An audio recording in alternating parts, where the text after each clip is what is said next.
ನಮಸ್ಕಾರ ವೀಕ್ಷಕರೇ, ನೀವು ನೋಡ್ತಾ ಇದ್ದೀರಾ ಆಳ್ವಾಸ್ ಪದವಿ ಪತ್ರಿಕೋದ್ಯಮ ವಿಭಾಗದ ವಿಶಿಷ್ಟ ಪ್ರಸ್ತುತಿ ಅನ್ವೇಷಣೆ. ಇದು ಹೊಸತನದ ಹುಡುಕಾಟ.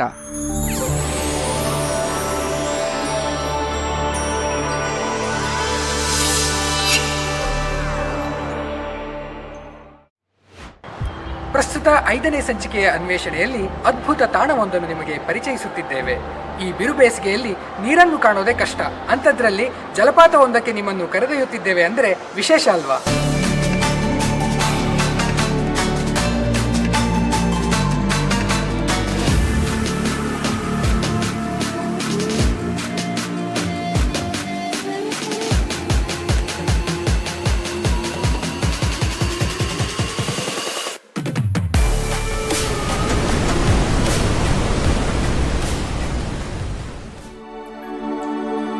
ಉತ್ತರ ಕನ್ನಡ ಜಿಲ್ಲೆ ಜಲಪಾತಗಳ ತವರು ಮನೆ. ನಿತ್ಯ ಹರಿದ್ವರ್ಣ ಕಾಡು, ಮುಗಿಲೆತ್ತರದ ಬೆಟ್ಟಗಳಲ್ಲಿ ಹುಟ್ಟಿ ಪ್ರಪಾತಕ್ಕೆ ಧುಮುಕುವ ನದಿಗಳ ಜಲಧಾರೆ ನಿಧಾನವಾಗಿ ಪ್ರವಹಿಸುತ್ತಾ ಕಣಿವೆಗಳಲ್ಲಿ ನದಿಯಾಗಿ ಹರಿಯುವ ಪರಿ ಅನನ್ಯ.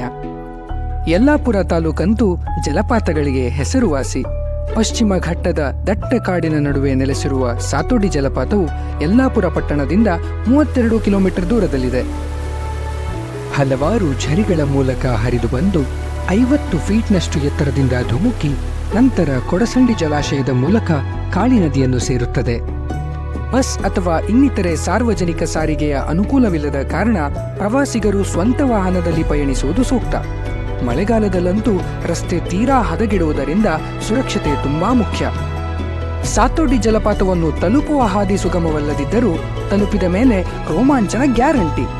ಸಾತೋಡಿ ಜಲಪಾತದ ಪ್ರವೇಶ ದ್ವಾರವನ್ನು ತಲುಪಿದ ಬಳಿಕ ಪ್ರವಾಸಿಗರು ಅರ್ಧ ಕಿಲೋಮೀಟರ್ನಷ್ಟು ದೂರವನ್ನು ನಡೆದೇ ಸಾಗಬೇಕು.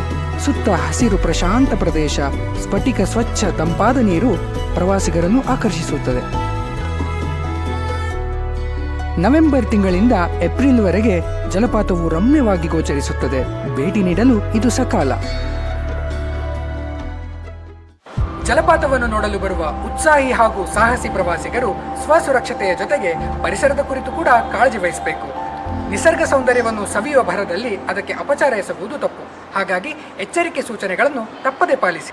ನಿಮ್ಮ ಪ್ರವಾಸ ಸುಖಕರವಾಗಿರಲಿ ಎಂದು ಹಾರೈಸುತ್ತೇವೆ. ಇನ್ನಷ್ಟು ವಿಶೇಷ ಕಾರ್ಯಕ್ರಮಗಳಿಗಾಗಿ ನೋಡ್ತಾ ಇರಿ ಅನ್ವೇಷಣೆ. ಇದು ಹೊಸತನದ ಹುಡುಕಾಟ. ನಾನು ಪ್ರಸಾದ್ ಕುಮಾರ್. ವಂದನೆಗಳು.